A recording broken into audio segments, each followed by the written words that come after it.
ខ្យ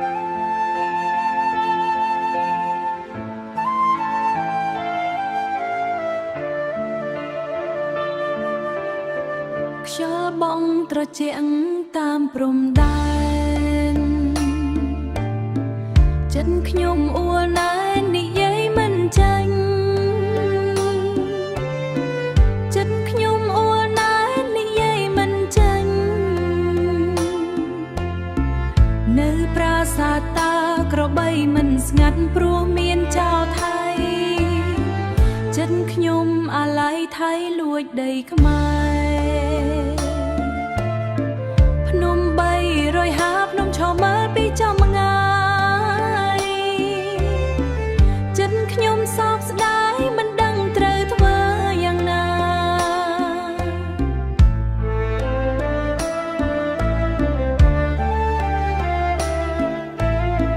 ឃុំអូ3ជាន់ថៃភ្លូនដីទាំងរួម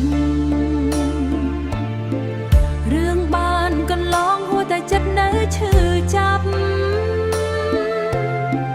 អូស្មាច់នៅឯមិនដឹងថ្ងៃណាបានត្រឡប់ប្រវត្តិសាស្ត្រនេះគេប្រឹងលំតែខ្មែរខំប្រឹង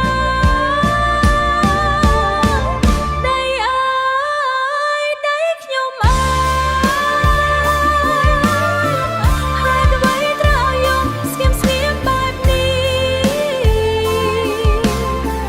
ទាំងតូចតូចក្ដីស្រមៃធំធំ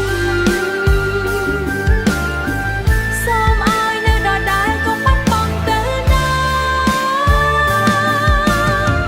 ភូមិព្រៃច័ន្ទស្ងាត់ដូចគ្មានសំឡេង